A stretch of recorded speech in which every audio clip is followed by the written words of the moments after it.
But if you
So, okay, can I carry on?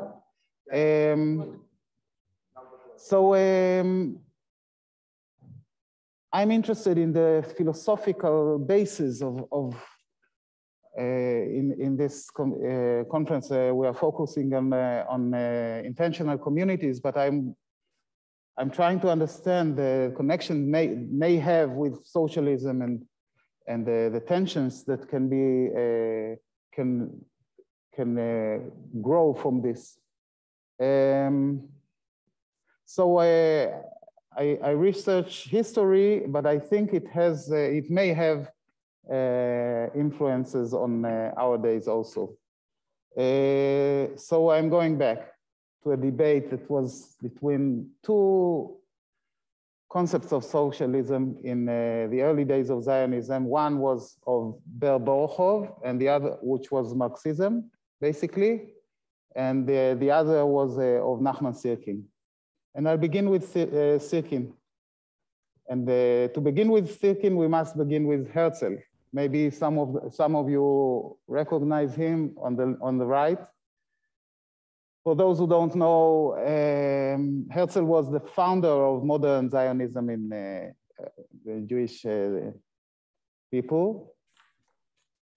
And although he had some social democrat ideas in his journal, his first book, which called the Judenstaat, the Jewish state, was a capitalistic book in which he suggested an utopic way to realize Zionism, but in a capitalist way, according to capitalist logic.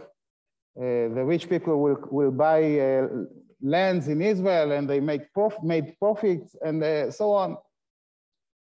And later, 2 years later, Nachman Syrkin, this one, by the way, a person that no one in Israel knows anything about, except me, I think. Right. but he's important. He's important. We've explained that what we are here for. Yeah, I'm studying his journals that no one has ever saw for 100 years. No one ever laid eyes on in Yiddish. I'm reading and trying to, and I'm writing a monography about it.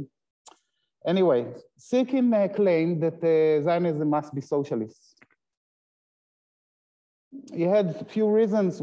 Some of them are that basically the youth. He said that the youth in Russia. The question was about Jews in Russia and in the Eastern Europe, because that was the concentrations of Jews in the world those days, and the poor Jews in those days. In Eastern and Central Europe, there were Jews that were not about to immigrate. No chance, or very little chance. But in the Eastern Europe, there were the masses of Jews. And Syrkin said that they are becoming socialists. The socialism becomes the new religion today. So they will not come to a capitalist country. He also claimed that those poor Jews from Poland or Russia will not want to immigrate to Israel to be enslaved by a capitalist there. You understand the logic. So this was his claim. And they also said that Judaism is socialist to begin with. Its essential character is socialistic. So that was his claim. But his socialism was a unique kind of socialism. There were the other examples for such a socialism, but not so many. It wasn't Marxist. Just a minute, I don't see. It was a vision that was not materialistic. Actually, Syrkin thought that, like Spinoza, that reality is based both on the material aspect and the ideal aspect, the cultural or religious aspect, and the mind aspect. And they both create reality, which is not materialistic Marxism. Second, the engine of the movement is not a deterministic development, but a voluntary deed of the pioneers. This is not Marxism. And he thought that the individual is very important. He has an important role in this project. Something that the individual vanishes from Marxism. This is the heritage of Hegel, and something that Kierkegaard said, but you don't know, the Danish here don't know anything about Kierkegaard, so I won't say anything about it, but that's what he said. He said, there is no place for the individual in the Hegelian way of thinking, but no philosophy anymore. And Syrkin talked about national unity like Grundtvig yesterday, instead of a class struggle. It's a major difference between Syrkin and Marx, because it has something to say about revolution and violence. Syrkin didn't think in violent terms so much. It wasn't a struggle, it was to take all the Jewish people and lead them in a socialist way. And so he talked about Gemeinschaft instead of Gesellschaft, if anyone knows these items. I see someone who is nodding. Gemeinschaft is communities. Gesellschaft is society as masses. Okay, this is a tennis observation.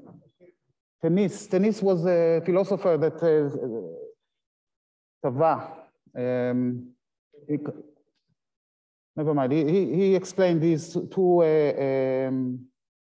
terms: Gemeinschaft, which is the small community, and the Gesellschaft. Syrkin was about Gemeinschaft. The situation in Russia in those days, in the beginning of the 20th century, the conservative and reactionist government in Russia actually helped the pogroms and from 1903 until 1905 and later on also in the years to come. It was their way to push the pressure of changes in Russia towards the Jews in an anti-Semitic way. And there was a very influence of Marxism getting stronger and stronger during those years, the years of the revolution. You know, there was a revolution in Russia in 1905, led by Lenin, that didn't succeed. So the options of Jews there were basically three. One was to join the revolution. Second was to immigrate, basically to the United States. And the third one was Zionism. And in this atmosphere was built a movement or a party that was called Poalei Zion, the Workers of Zion, which was a left-wing party. And I will talk about it a little bit later. These are the ones in the picture. That's why I'm explaining. During this time, Syrkin had a crisis. I think the crisis was because of his anxiety. He was anxious because Syrkin was one of those who understood that those pogroms, if you know something about them,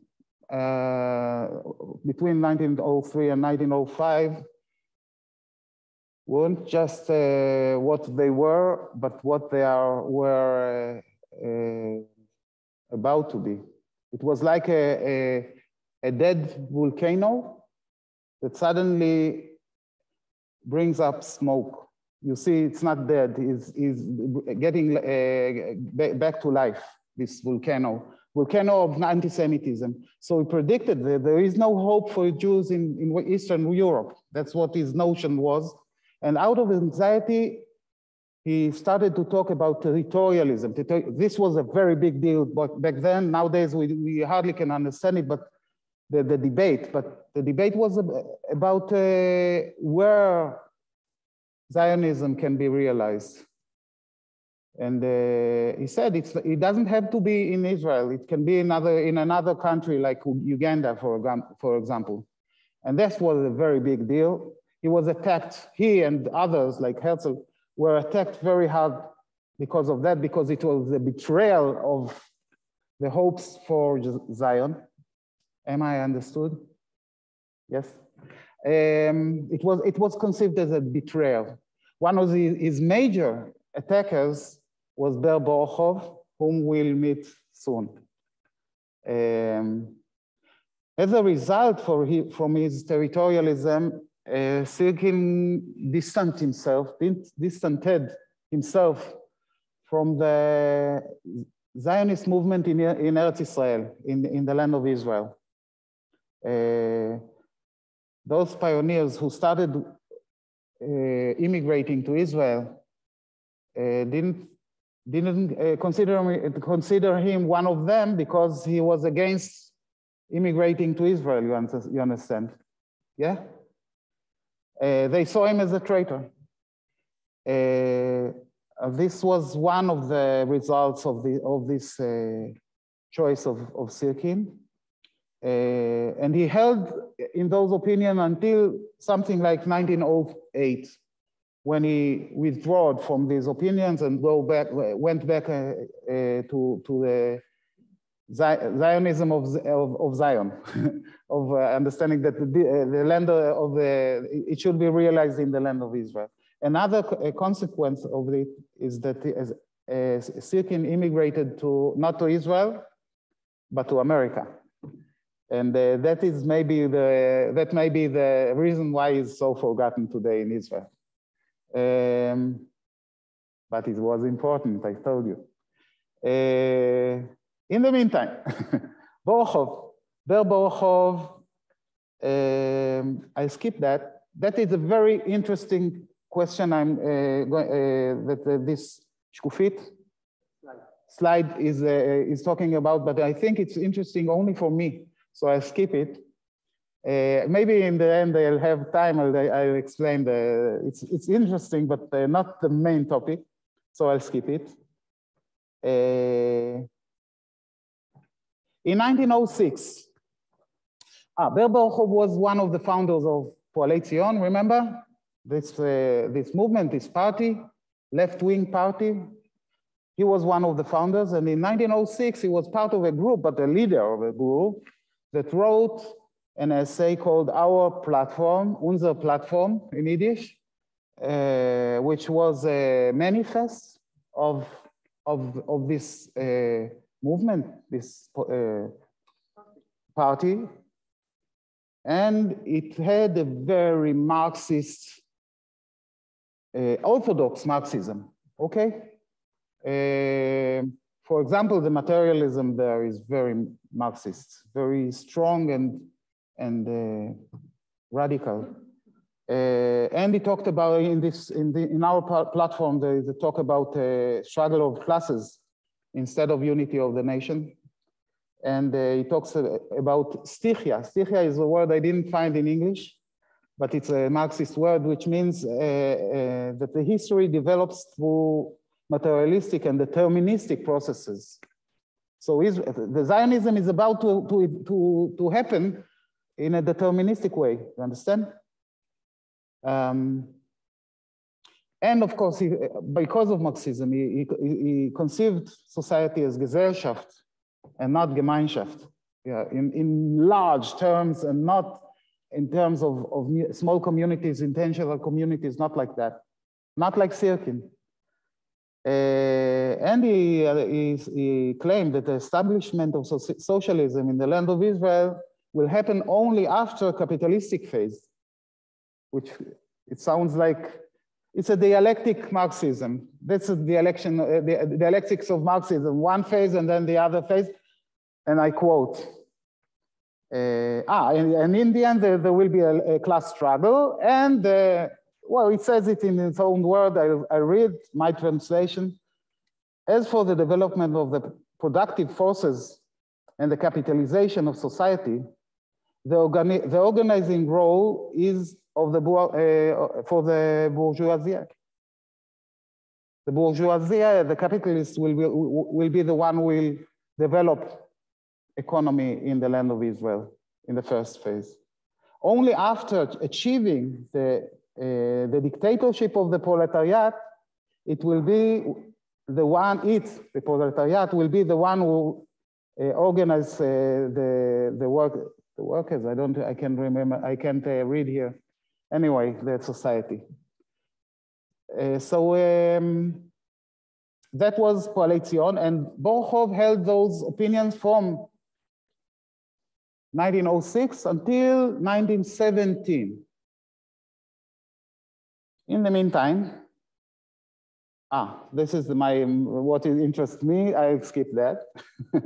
Maybe in the end, I will get back to those questions of my question is what made Borchov change his mind in the end. But what had he really thought? What had he really believed in? Did he really believe in the words he wrote in our platform? I'm not sure. But this is a question that interests me. Maybe I share this interest if I'll have an. Sorry? No, not sure. We'll show that not. Go on. Okay. In the meantime, Syrkin went to the US and became an important leader of Poalei Zion in the United States. Poalei Zion was the party that Borchov established in Russia back in 1906, but or even earlier, but it developed, and there were a lot of Poalei Zion in the United States, in the Jewry of the United States, which was, of course, if you don't know, the Jewry of Russia that came a few years later to the United States. There was a huge immigration of 2.5 million during 40 years. So there were many Jews in New York back then. okay, in 1908, he withdrew from his concept of territorialism and joined the Zionism of Zion. And during that time, he continued to develop his unique concept of socialism. It was a Zionism, he claimed that Zionism must be developed through groups of pioneers who will establish cooperatives. Cooperatives, how do I say it? Cooperatives and intentional communities in the land of Israel.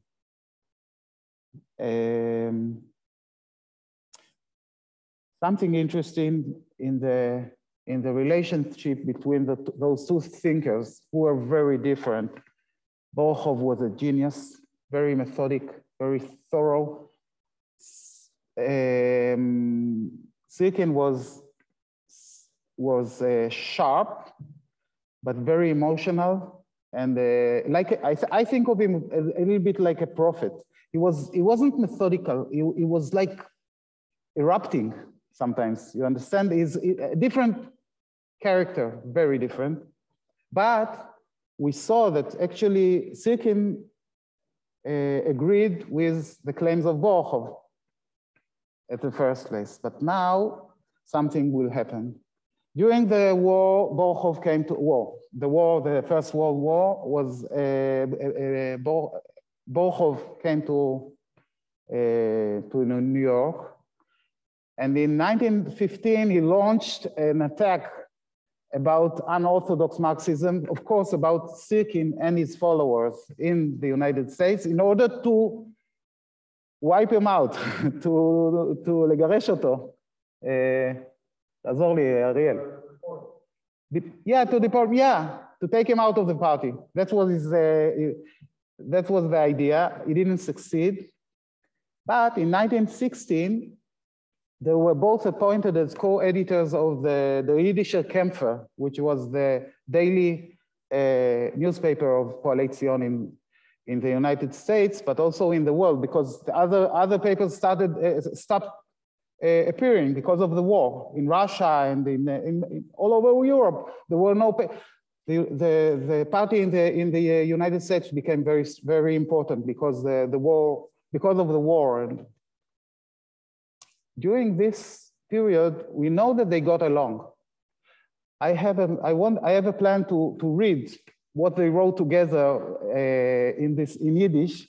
I didn't do it yet, to understand if there is a shift there in Borchov's thinking.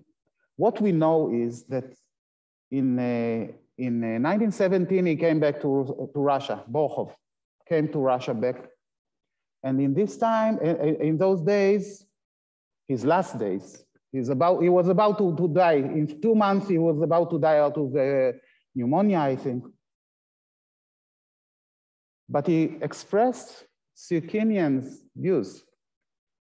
And this is something that is not known to it's known that he expressed those views, but no one think that it was the influence of Syrkin. But I think so, because they had this time together. Actually, they were Syrkinian views. In all the terms we talked about, we began talking about cooperation, about small communities, about pioneers that will want to come to Israel, not just a stichia, a deterministic process that will lead to, he stopped talking about class struggle. So we see a shift, a Syrkinian shift in Borchov's views, but it was rejected by the leaders of Poalei Zion in Russia, who were very orthodox Marxists and were influenced by the Bolshevik party already. It's the time of the revolution, you understand. Sorry? And by early Borchov. And by early Borchov. Yeah, they said that Borchov was rejected by Borchovism. That, yeah, it's not mine, but it's good. And last sentence. During the, in 1919, there was a very important conference in Stockholm, which is nearby here. And in those, and Borchov was dead. And Syrkin came there and became the major, I think, the major teacher of Coalition. And this is something that Alon is going to talk about, so I will not steal his time. Thank you very much. I hope it's...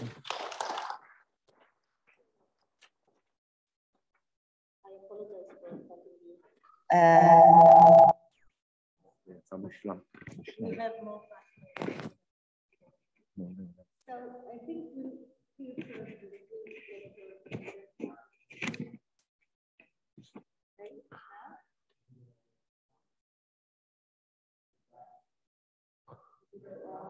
The red light.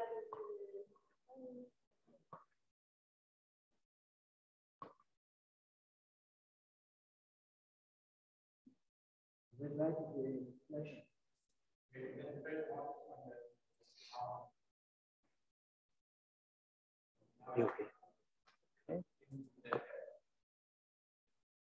Thank you. So thank you, Eilon. It was very, very interesting, and I hope we'll have some time to discussion. I'm sure people here have questions for you, but we are moving to our next speaker, and after the third, we'll gather some questions and have a small discussion. So Dr. Alon Pauker is a historian studying the Kibbutz and the Zionist movement. He researches the relationship between the Kibbutz and other Zionist organizations, as well as the surrounding society. He's a senior lecturer in history and had the Buber Center for Dialogue Education in Beth Barrel College in Israel, in which Israeli intentional communities members pursue their academic education towards a BEd degree.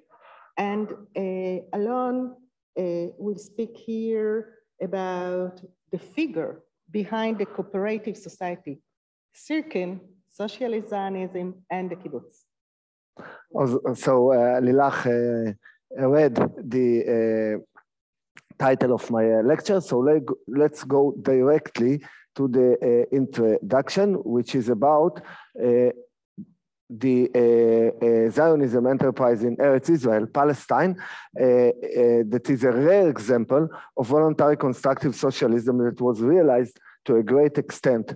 And the Zionist researchers believe that this model of voluntary constructive socialism was particularly prominent in the Zionist project due to the unique nature of this movement, because one must know that in contrast to all other national movements, the Zionist movement had to bring the Jews to Palestine and build national society from the ground up, as you can read in Eilon lecture, the debate how to do that. So to achieve that goal, the movement had to recruit pioneers to lead the national enterprise on voluntary basis, as there was no administration of a state that could pay them.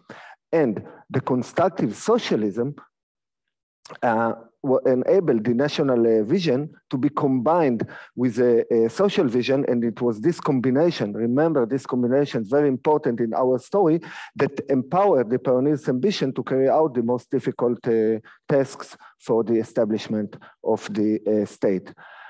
I must say that while all of this is widely known, the important influence of Nachman Syrkin on the heads of the Zionist labor movement and the constructive socialist way in which they led was not clear before our current research, Eilon and myself, and this will be the subject of my lecture, and the importance of these issues lies in the fact that the labor movement leaders were the figures who led the establishment of the Jewish state, as I'll describe below. So the concept of constructive socialism, which is a key term in our story, our common story, as you could understand from Alon's lecture, existed in the fringes of the socialist thought around the world. And this fact was unknown to the Zionist researchers, as well as we both, most of whom believed that this was a Zionist concept. We found it in our current research that it was as I said, in the socialist thought around the world, even if in the fringes.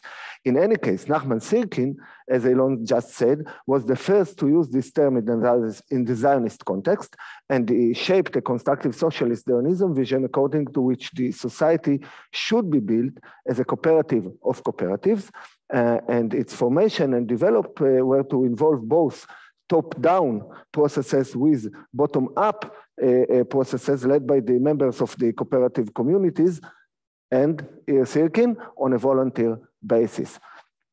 By shaping this vision, he had a powerful effect on this example of a realized voluntary constructive socialism. And let's talk about this now. What were the effects of Syrkin's vision? Syrkin's vision fulfilled through its impact upon the labor Zionist leadership, as I said, in the Yishuv. The Yishuv was the Jewish community in pre-state Palestine. And this leadership from the 1930s on led the Zionist enterprise toward the establishment of the Jewish state. The relationship of Syrkin with these leaders strengthened gradually, and during the first years following World War I, the torch was passed from him, the theoretician, to them, the social and the political leadership, and according to the following process. First of all, during World War I, it was clear that the British would take over the country. The hope was that they would have a positive attitude toward Zionism. And in attempt to take advantage of this historic opportunity, the labor movement leaders founded the Chalutz organization, Chalutz, the pioneer, to recruit groups of young people to immigrate to Palestine after the war and dedicate themselves to the Zionist project. The plan was for them to use the supposed positive British attitude to create and strengthen positive momentum for the Zionist project. And two of these leaders, Ben-Gurion, later the first Prime Minister of Israel, and Ben-Zvi, later the second President of Israel, traveled in 1916 to the United States as war refugees. And after a meeting with Syrkin, they crystallized their ethos for that organization, a Chalutz, based on a personal fulfillment in cooperative settlement. And now listen carefully, the pioneer is not self-sacrificing as they thought before, a Marxist way of thinking, before the meeting with Syrkin, but now they thought that rather he built himself while fulfilling the national goals. Later, Syrkin unconditionally supported the establishment of the Hebrew battalion that operated in Palestine towards the end of the war to help the British to complete their conquest of the land from the Ottoman. And the Achdut HaAvoda, the prominent party in the Israeli labor movement, in the Zionist labor movement in Palestine, was formed within that battalion. So Syrkin's support, unlike many of his party, Poalei Zion, especially left wing of Poalei Zion, strengthened his connection with these pioneers. At that time, another important figure, in February 1918, Berel Katzenelson, the prominent thinker in Achdut HaAvoda of Eretz Israel, of Palestine, delivered a speech toward the next days, which was clearly influenced by Syrkin, and he explicitly thanked Syrkin. Look, well remembered one person whose passion was not extinguished, an alert man with a great national feeling, deep sense for the future, who remained faithful to these searches for the right socialist way for Zionism from the first days until today. And this is Nachman Syrkin. Nevertheless, the existing research did not address Syrkin's influence on this important speech, which formed the conceptual basis for Achdut HaAvoda. And Achdut HaAvoda, again, the people who don't know, know the Zionist history, the prominent power in the Israeli labor movement. The connection between Syrkin and Katzenelson was strengthened in that conference, 1919, Stockholm Conference of Poalei Zion. It was in his lecture at that conference that Syrkin first defined the Eretz Israeli socialism as constructive socialism, and he outlined labor's building of the land of Israel as a cooperative of cooperatives, like Alon said, and in doing so, he actually backed the constructive action of the Eretz Israel labor movement, contrary to the leaders of Poalei Zion left wing, the Marxists, as you remember. Syrkin's initial influence on toward the next days has now become clear and revealing distinct and mutually appreciative relationship. And Zalman Shazar, one of those leaders, wrote some years later about the relationship between Berl Katzenelson and Syrkin at Stockholm Conference. He wrote these things. With what pride Syrkin listened to Berl's speech at the conference and thought to himself, finally, someone I can rely on. And Berl Katzenelson himself wrote to the executive committee of Achdut Avoda about Syrkin's speech. The great spirit had been revealed. We listened fascinated. How wonderful that his intuition suits our conceptions, the implementers of Eretz Israel. Now, important thing. One must remember that the Zionist labor movement people focused on the practical work in Eretz Israel and disapprove theoreticians. Their positive attitude towards Syrkin is exceptional, and I'll get back to this later. Following the conference, it was decided to send a delegation of Poalei Zion to Eretz Israel. Syrkin was its driving force. The delegation became kind of ongoing seminar attended by Achdut Avoda, a leadership like Ben Tzvi and Ben Gurion and Shazar, which we mentioned, and Tabenkin, whom we will meet him later. And the impact of the delegation was less in its report, which mainly focused on settlement of 1 million Jews in Palestine within 10 years on a cooperative basis, but more on the inspiration for the continued action of the labor movement. The encounter with Syrkin and his theory directly and through the delegation gave the labor Zionist leader confidence in their constructive socialist project. For these young leaders, Syrkin's support and acknowledgement was vital for their next steps, and those were their next steps.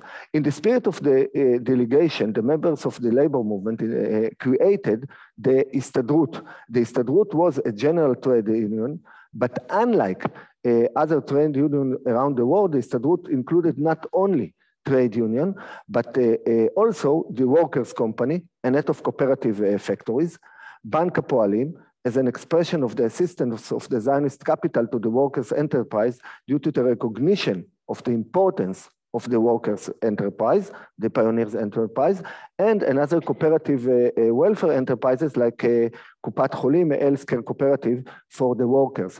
And these three circles of the Histadrut, the trade union, the workers' company, and the welfare enterprises made the Histadrut a kind of voluntary government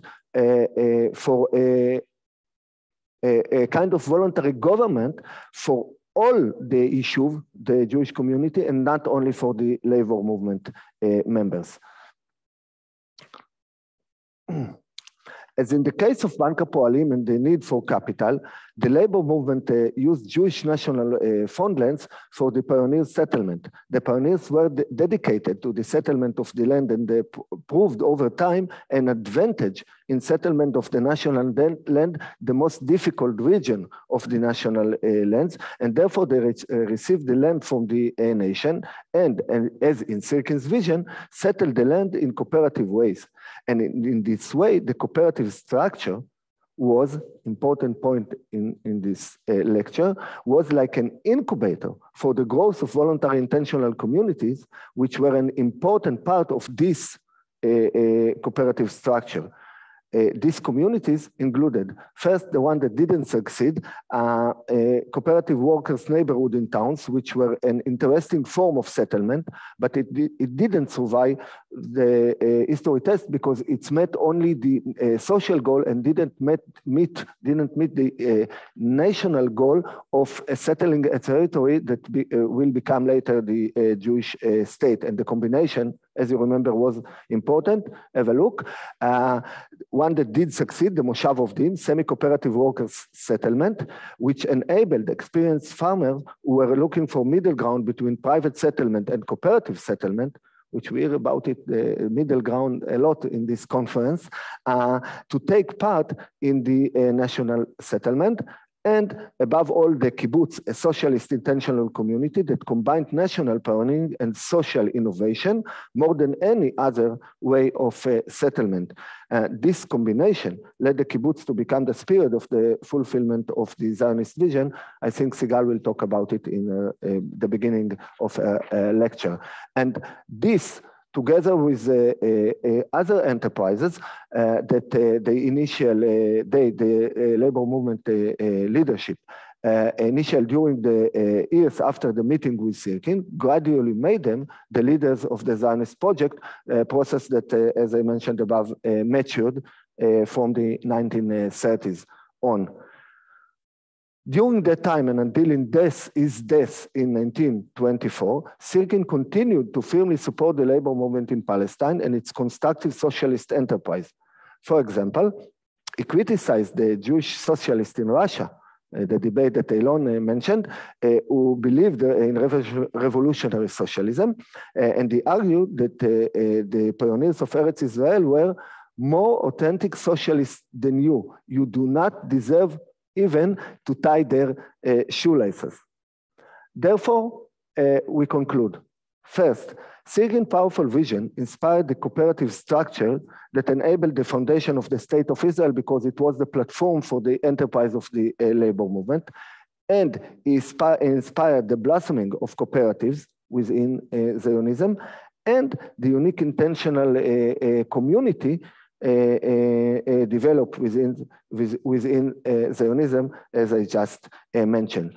And I must say that this is not only our conclusion, it was shared by the people of the time because the labor movement leaders' appreciation of Syrkin and his influence was explicit both during interaction with him and in retrospect.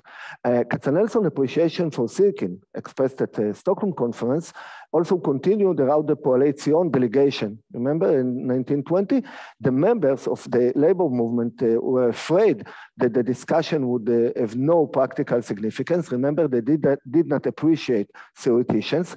However, Syrkin's involvement eased their concern. And Brenner, the prominent writer of the labor movement, wrote before the delegation arrived about Syrkin. In everything he writes, we see profound thinking and an open mind.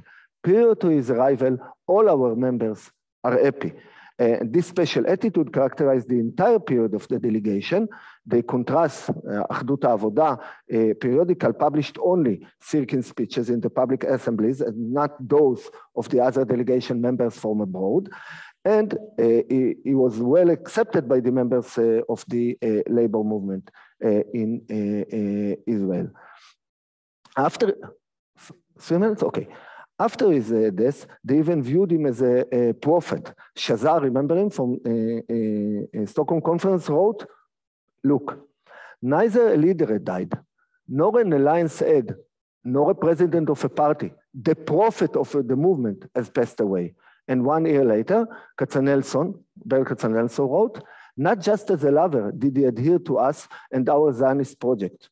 His majesty of thought, his free spirit, the courage of his standing, enriched and elevated our work. Remember this phrase. Some years later, Tabenkin wrote about the connection between the theoretician and the implementers, but we have no time to this. Let's go to another important things. Years later, Ben-Gurion, at that time, the Prime Minister of Israel, said in Syrkin's interment in the Kinneret Cemetery, and if they made him re-interment, you can understand that they thought that is an important figure. He wrote, Dr. Syrkin, your vision will come true. Ben-Gurion saw the labor movement in Israel as the fulfillment of this vision. And this positive attitude, both during interaction with Syrkin and in retrospect, illustrate that this is not about glorifying the past, important. The reason for the appreciation of Syrkin can be seen in Katzenelson's comment. He enriched and elevated our work. This group of leaders, you must remember, was young, insecure, and not yet articulate. And so the approval of the mature and well-known thinker justified and helped them to formulate their socialist view as adapted to the conditions in Eretz Israel, and this is the constructive socialism. Must remember that the constructive socialism was less prestigious than the revolutionary socialism, so they needed this backing. And another point, I'll say it shortly, Syrkin did not patronize over them. So it was very nice to them. So therefore, I can conclude that his vision, together with his attitude toward them, led to the deep appreciation that felt for him, even though he was only a theoretician. And in short, the second conclusion, Syrkin inspired the uniqueness of the Zionism. So because of that, Syrkin doctrine is a rare example of a theoretical conception that has been applied, albeit partially, in a political public policy. Moreover, his conception is an unprecedented example of a realized voluntary constructive socialism, not such a thing around the world. So last sentence is that Syrkin, because of his vision and the impact of that vision, is an important figure in the Zionism as a unique, not only national, but as well social, because of the constructive socialism. So unique national and social movement. And that's how we have to remember him, I think. Thank you very much. Thank you very much, Sigal, Alon. Okay. And I think your two lectures actually corresponded with each other. And we want now to involve the third speaker of this session, last but not least, Professor Sigal Ben-Rafael Galanti. Professor Ben-Rafael Galanti is a political scientist at Beth Barrel College, heads Ber Katzenelson Chair for the Study of the Labor Movement, past chair of Beth Barrel Research Center, specializes in Japanese and Israeli politics, including kibbutz political orientations, recently published Visions of Democracy and Peace in Occupied Japan, and with Alon Pauker and Hishrik, the post-crisis kibbutz and its relations with the political arena, in the book which Eliezer Ben-Rafael had, the metamorphosis of the kibbutz. Sigal, go ahead.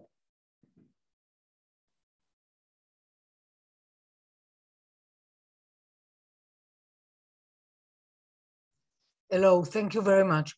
Do you see my presentation?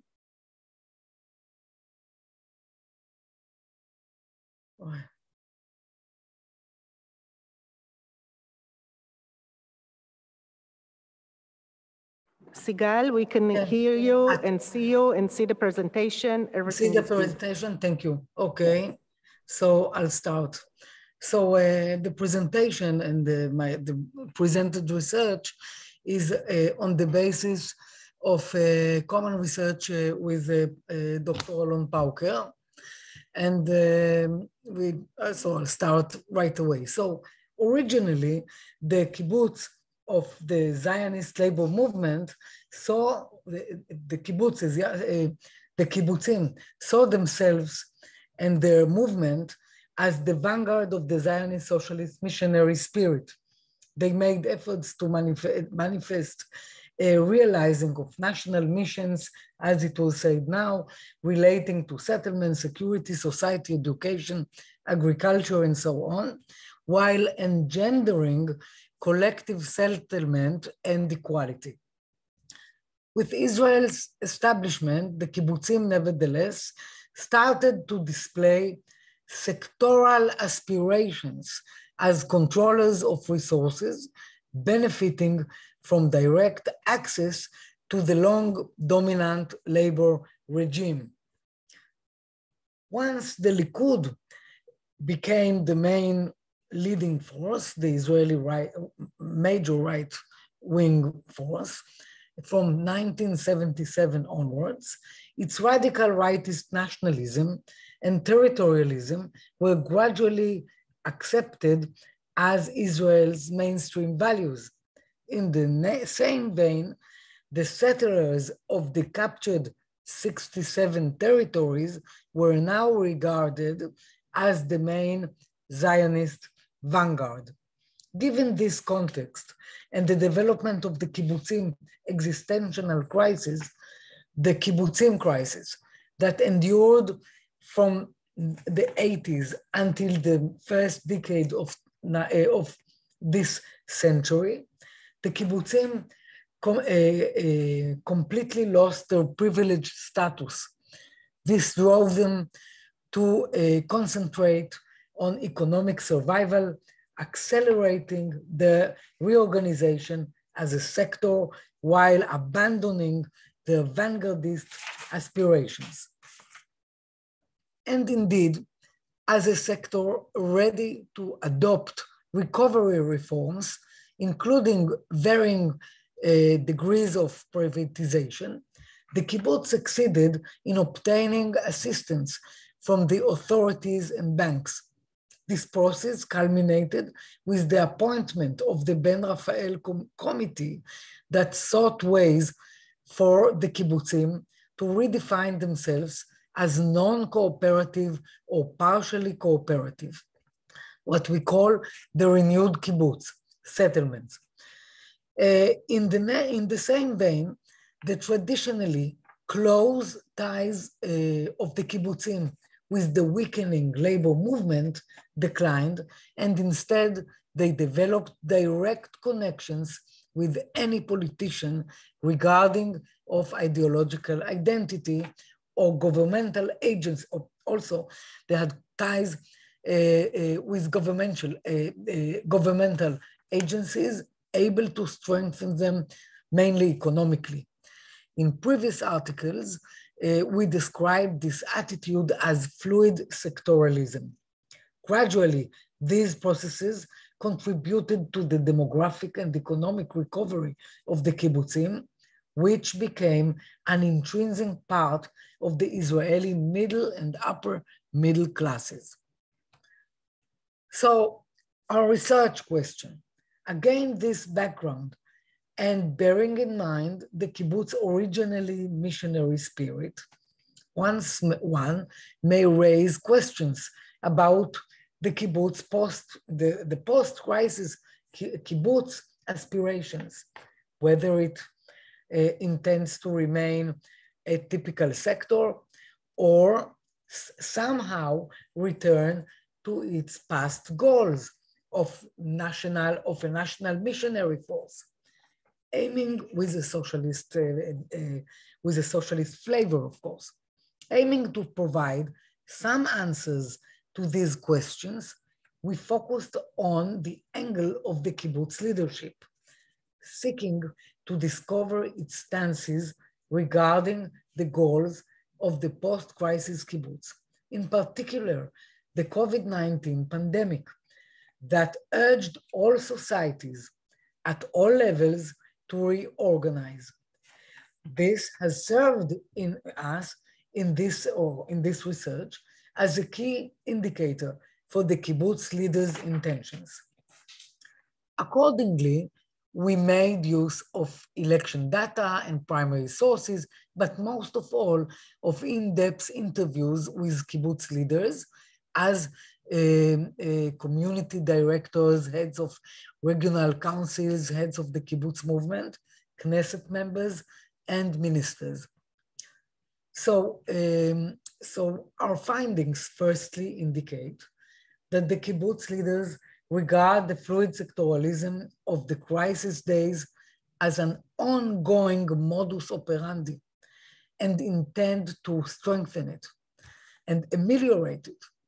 Nir Meir, the kibbutz movement secretary general, attests that since Ehud Barak's term as labor leader and prime minister at the start of the century, the party ignores the kibbutzim.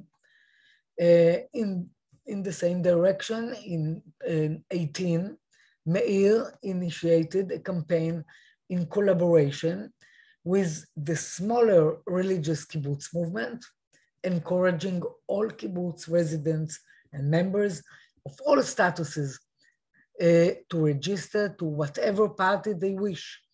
With this, this was to assure a comprehensive commitment to the kibbutzim within the political arena. Other kibbutz leaders claim that it is important to collaborate with the right that is usually in power, asserting that it understands the language of settlement. Some even praised specific politicians, such as former Minister of Agriculture, Uri Ariel, an extreme rightist who was allegedly attentive to the kibbutzim. From another angle, in the last few years, kibbutz leaders have aimed to make the most of the kibbutzim new economic power.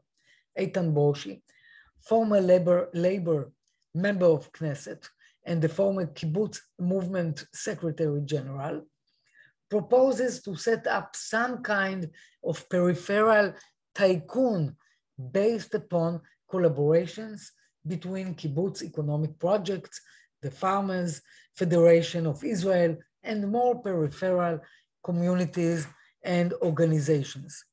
This, he maintains, would strengthen the periphery vis-a-vis the authorities.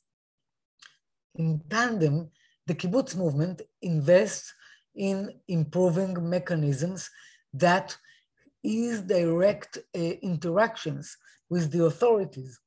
One example is the role of regional coordinators, whose salaries are funded by the kibbutz movement, regional kibbutz organizations, and the regional councils, a state authority.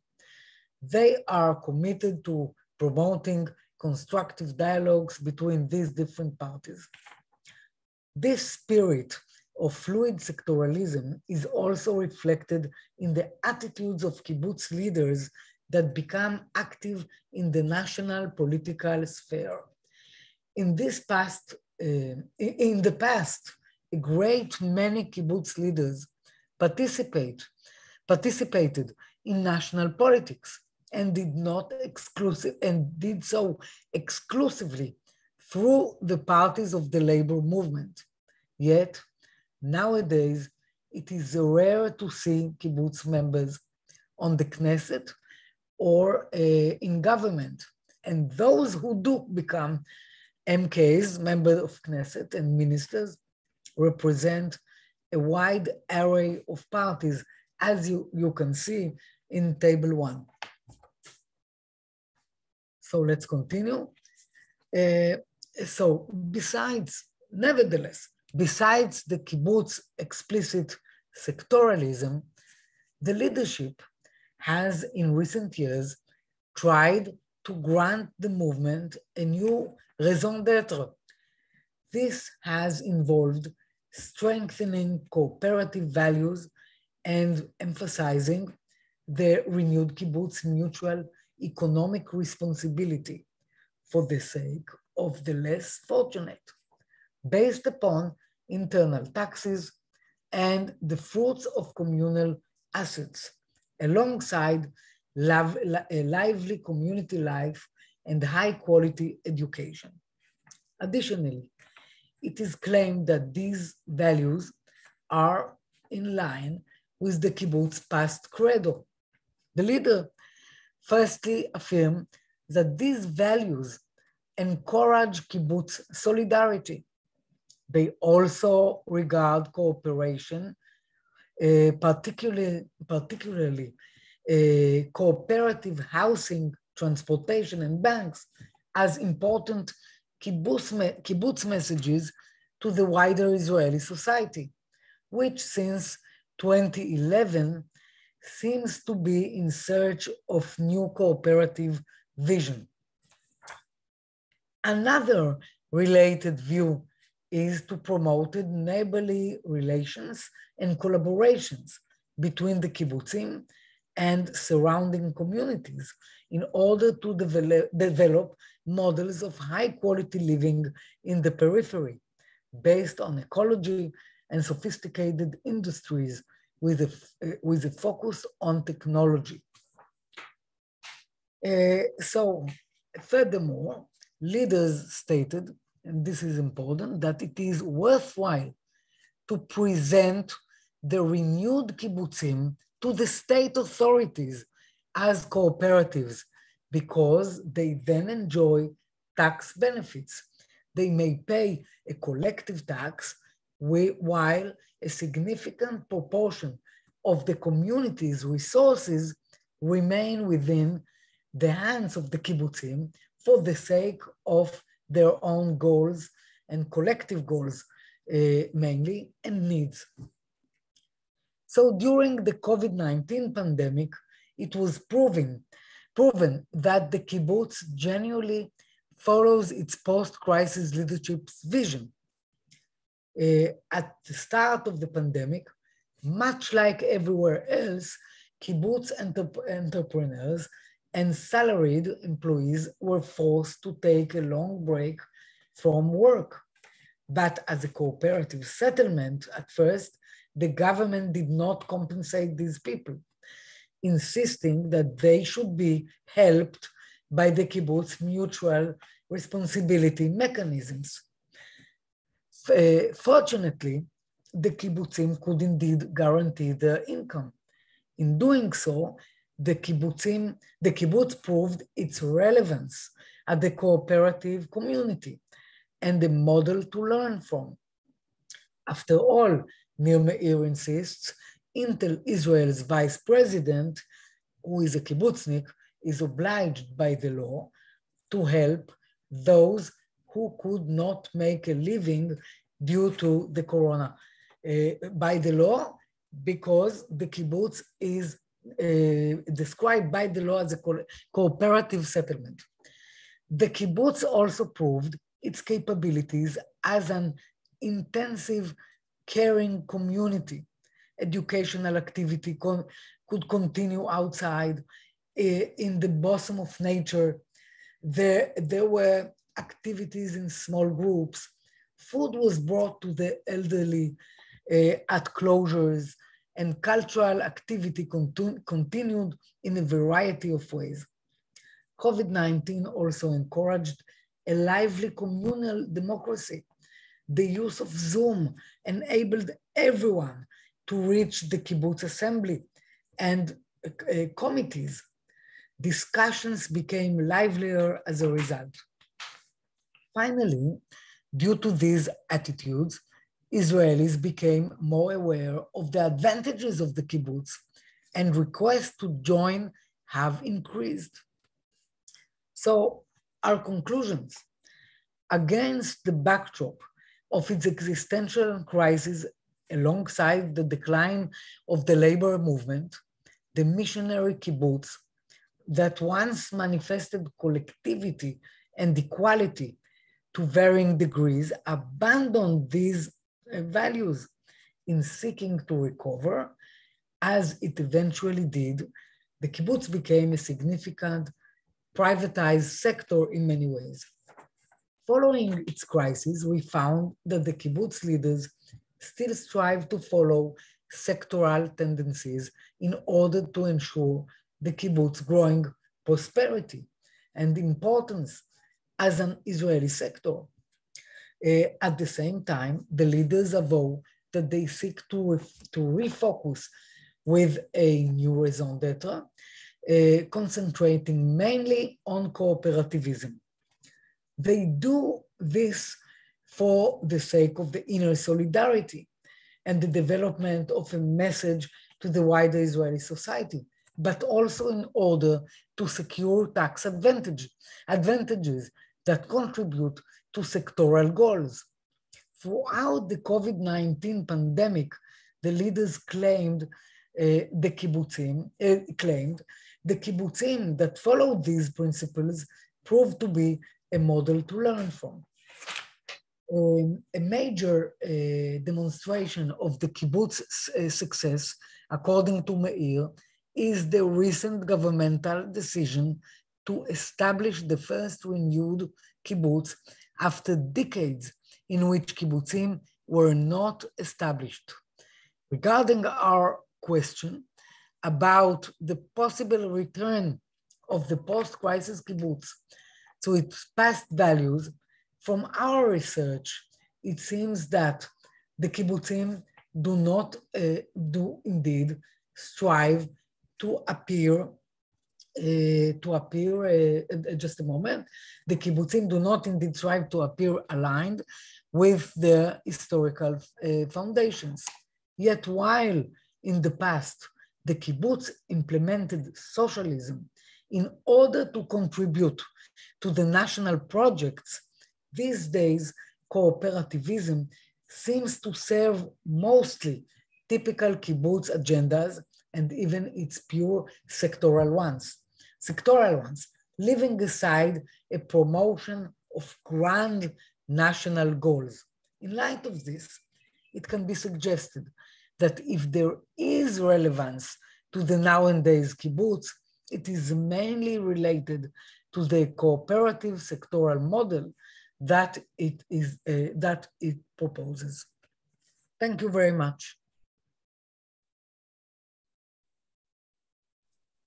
Thank you very much.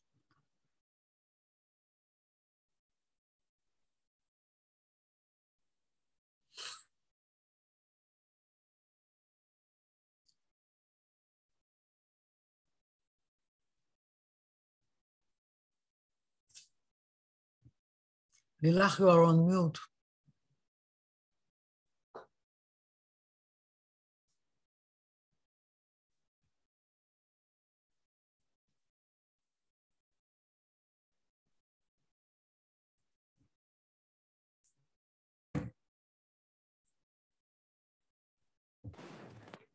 Okay, so you hear me at home? Yes, yes. Okay, wonderful. So thank you so much for 3 wonderful lectures that really, really were connected to each other. And we have now 15 minutes to discussion.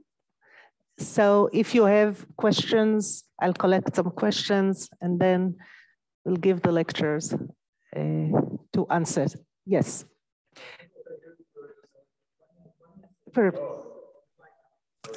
Okay. So this is just, and maybe introduce yourself. Yeah.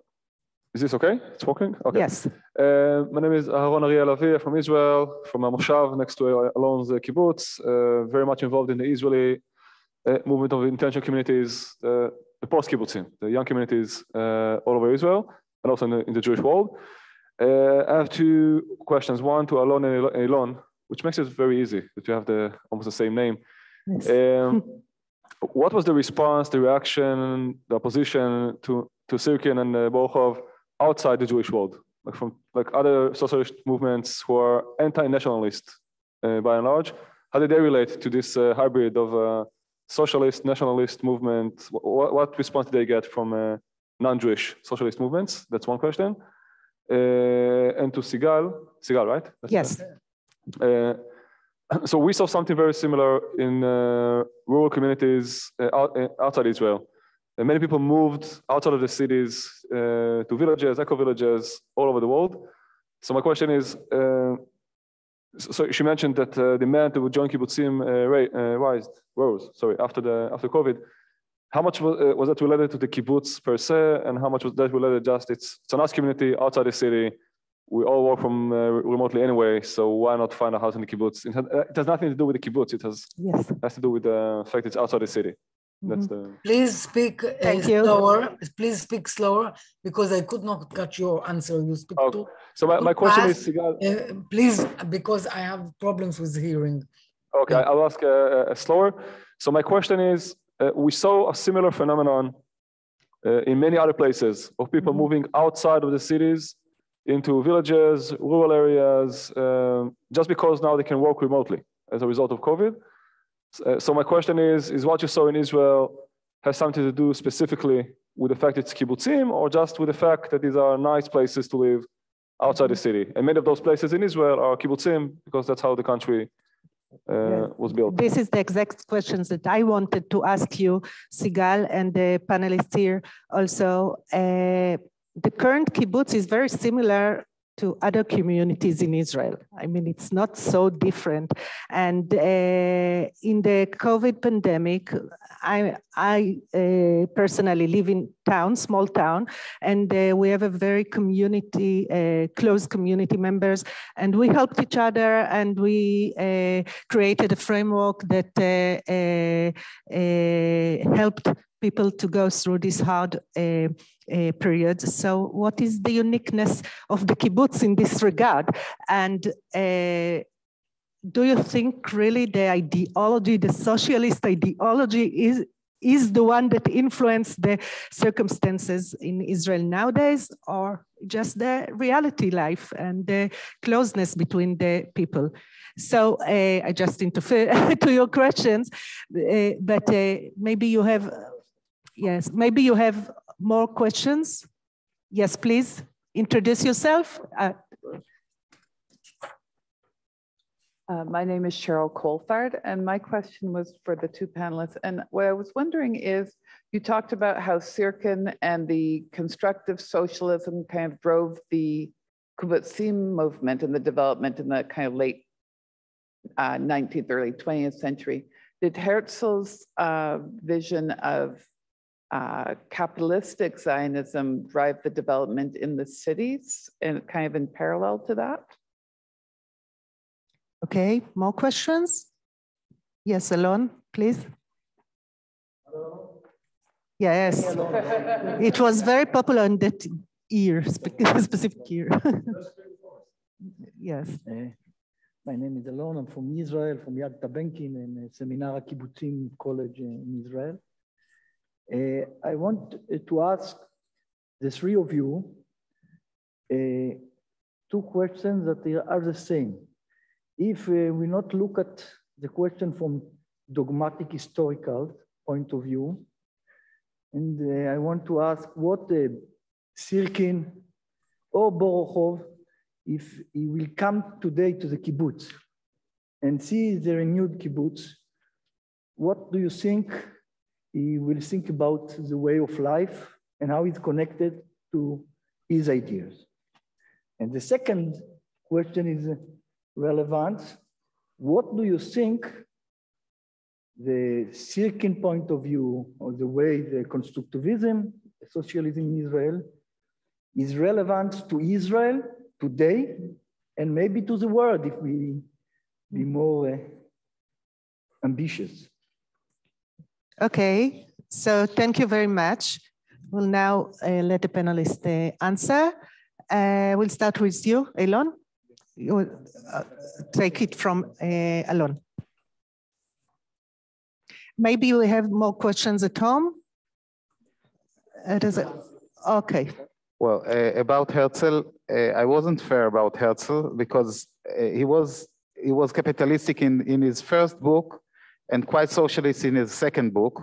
And it's a question whether he was influenced by Syrkin or by others, but his other book, it was Alt Neuland, a new old land. And he described the society of cooperatives, which is quite close to Syrkin. And it's puzzling where did it get it from? But I'm not sure. I'm not sure. Okay, that's about that. About criticism of Syrkin about from outside, from Marxist outside the Jewish people. His first essay was conceived as folly, as rubbish, as nonsense by Marxists, and actually it wasn't influential in the early years, the first years. So that's for that. His context was, though, the Jewish people, the Zionist movement. I don't remember. I'm not sure I remember all the questions. That's I answered. How would what would they have said if they came to the kibbutz today? I'm not sure they would consider it socialism. But I think that Syrkin would have appreciated the many mechanisms of solidarity, mainly for the old, but to all, they are still in a much higher scale than much better than in the average city or something. So there is a lot of solidarity in the kibbutz, even though it abandoned its socialist views. But the relevance of Syrkin, I will say two things, and I know I'm a little. I'll try to do it shortly. The relevance of Syrkin, I think, is in two aspects. First is that if we think of intentional communities, I think Syrkin's theory suggests that we should think of network, not just individual community, but networks of, he thought of networks of cooperatives, but never mind, network of intentional communities, and also of policy that will strengthen this megama. Tendency, and not to leave each settlement or each community to deal with the so strong forces of individualism and the capitalist culture around. The second is that Syrkin had thought about a culture that will cultivate socialist awareness, and he thought about the Jewish culture as such. And he dedicated his last year for research about it, years. That's what I'm trying to read in Yiddish. And it's an important question. What culture can cultivate such an enterprise? Maybe we had some of the answer with a lecture on Grundtvig yesterday. We should think not just about the materialistic aspect, but also about the culture that will cultivate. He thought about Judaism as a socialist religion of the future. That's what he thought. And I'm not saying it from an arrogant way. I hope I'm not arrogant when I say, but that is how he conceived it. Never mind, I will not elaborate. I can, but I will not. Thank you. Move to Alon, please. Yes, I'll say one. Okay. We have also questions from home. So, oh, yeah, okay, good. From the Zoom. I'll respond shortly. I thought since yesterday evening lecture about Grundtvig, the inspiration, the theoretician that inspired what the society, the social and society processes. So the difference between Israel and Scandinavia or Denmark is the other vectors, because Israel became maybe as a movement of tandem, from very welfare state to maybe most in the world, the neoliberal, extreme neoliberal in the Western world society, and maybe it's connect. The labor movement in Israel lost its power, and because of that, the inspiration of Syrkin lost with it.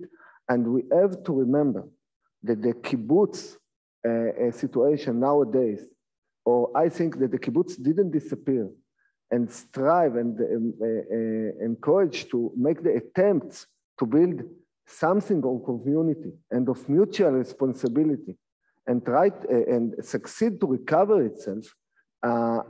It's maybe, I don't know how Syrkin would react to it, but the attempt is attempt. And I think it's some kind of answer for you, Ariel and Lilach, about just mutual responsibility as a system, or as a wish of people just in a case.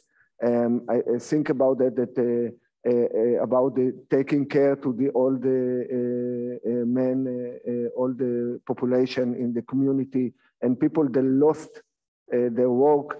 So the mutual responsibility of the kibbutz as a system just work. I want Sigal to talk more about it, but one response of me as well. Thank you. It was part of the Jewish Orthodox communities for ages, this mutual responsibility. So there were kibbutz thinkers that said, we are came from the Jewish community. Yes, and you can find it also in the religious communities in Israel as well as abroad. Sigal, please.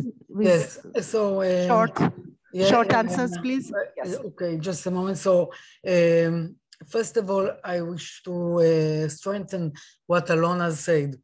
The kibbutz, unlike a religious community and unlike any city or town or community, small town like you live in, has really formal mechanisms of mutual responsibility, and the renewed kibbutz, the old one also, the kibbutzim that didn't want to be renewed kibbutz and to remain socialist.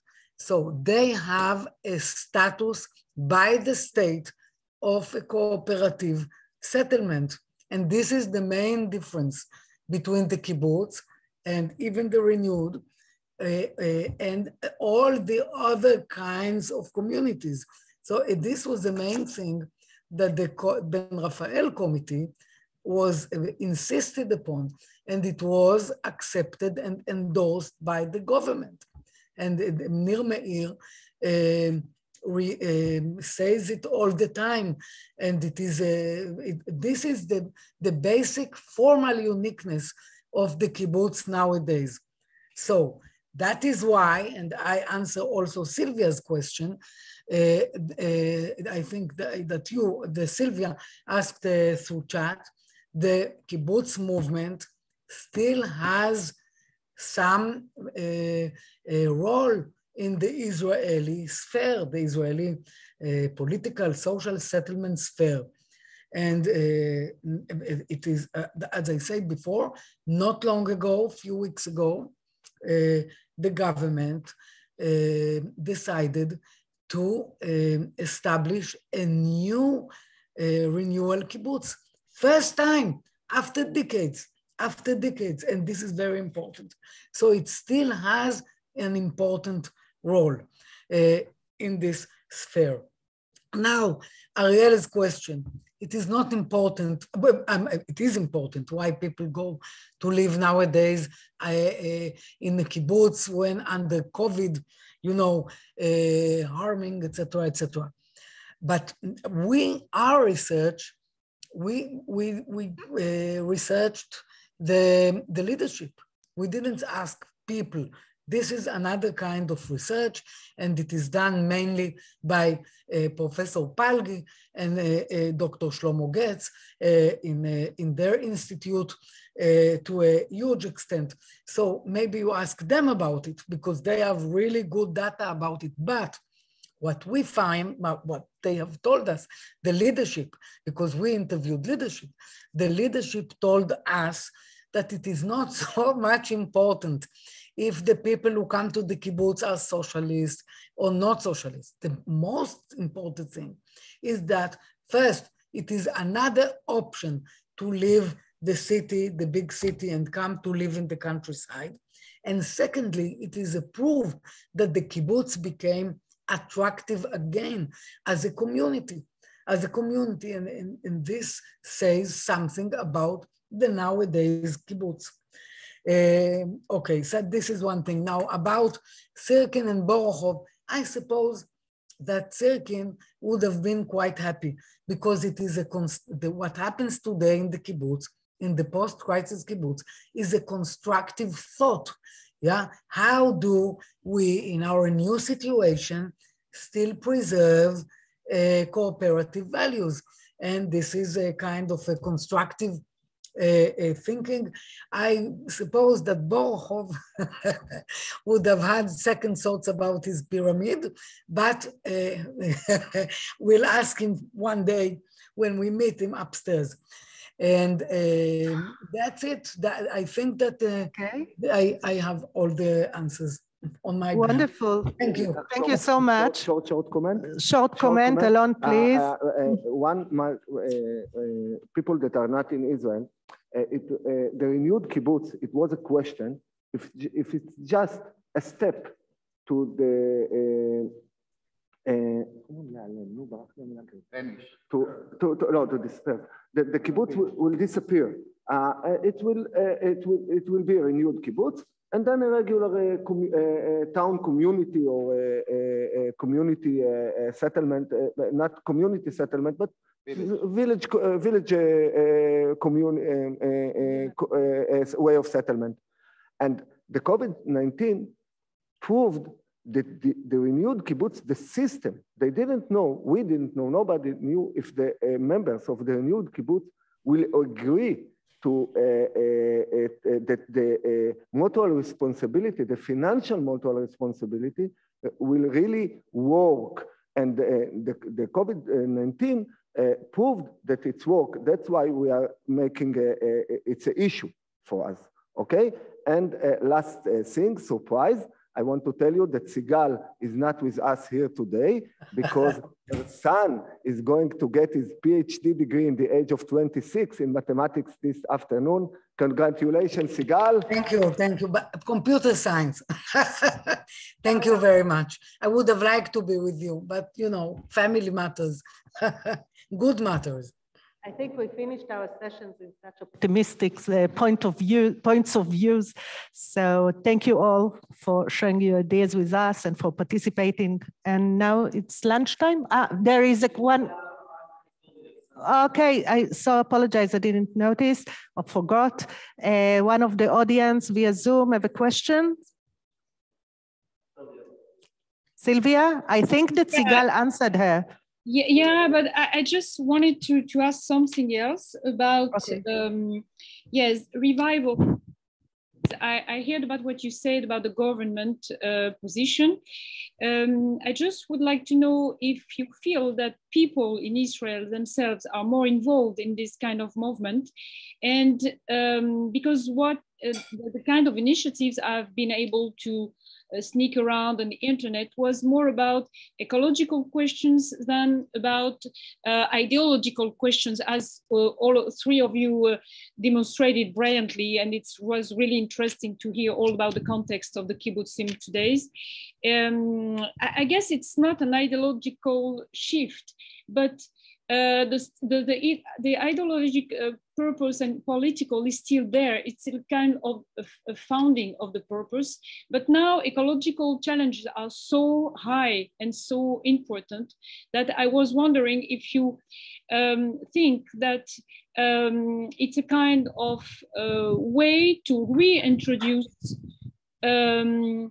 re-involvement in the movement and to create more communities based, of course, on the kibbutzim history, because as you demonstrated, it's part of the foundation of the Israeli state. So that was my question. Thanks. Very, very short answer. Sigal, maybe? And maybe Alon. Alon. Okay. The question. Okay.